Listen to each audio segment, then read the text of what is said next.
অসামাজিক কাজের প্রতিবাদ করলে অস্ত্রের কোপ। নদিয়ার গেদেতে সোমবার অস্ত্রের কোপ বাড়ির মালিককে।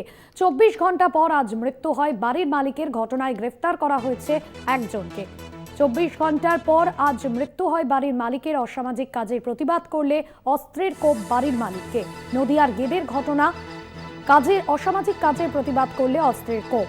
রূপম রায় আমাদের প্রতিনিধি রয়েছেন ফোন লাইনে। রূপম, বাড়ির মালিকের মৃত্যু হয়, ঠিক কি কারণ, কি জানা যাচ্ছে? অভিযুক্তের বিরুদ্ধে এখনো পর্যন্ত কি পদক্ষেপ নিয়েছে পুলিশ?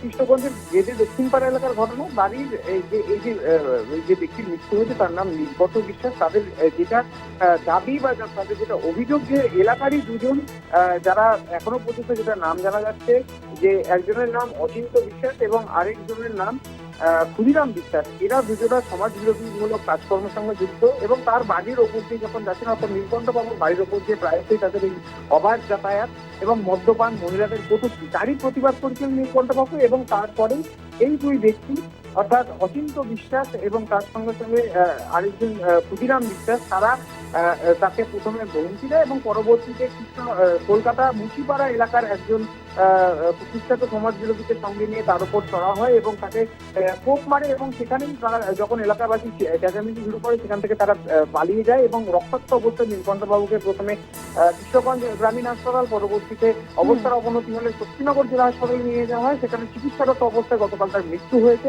এবং এই মৃত্যুর পরেই কিন্তু রীতিমতো চাঞ্চল্য ছড়িয়েছে। এবং পুলিশের পক্ষ থেকে যেটা এখনো পর্যন্ত জানা যাচ্ছে, পুলিশ সেই অভিযোগের ভিত্তিতে, অর্থাৎ পরিবারের অভিযোগের ভিত্তিতে একজনকে গ্রেফতার করেছিল এবং বাকি দুজনের এখনো খোঁজ চলছে। তারা এখনো তাদের খোঁজ পাওয়া যায়নি। তবে পুলিশ সূত্রে খবর, অর্থাৎ কৃষ্ণনগর পুলিশ জেলার ডিএসপি শিল্পী পাল জানিয়েছেন আমাদের যে অতি দ্রুত এই ঘটনার নিষ্পত্তি করা হবে এবং এই ঘটনার সাথে যে বা যারা জড়িত এবং কি কারণে খুন করা হলো বা এই কোপানোর ঘটনা হলো, তার তদন্ত করা হচ্ছে এবং খুব অতি দ্রুত এই তদন্তে শুরু হবে বলে তিনি আশ্বাস দিয়েছেন। একদম ধন্যবাদ জানাবো। রূপম রায় প্রতিনিধি ছিলেন ফোন লাইনে।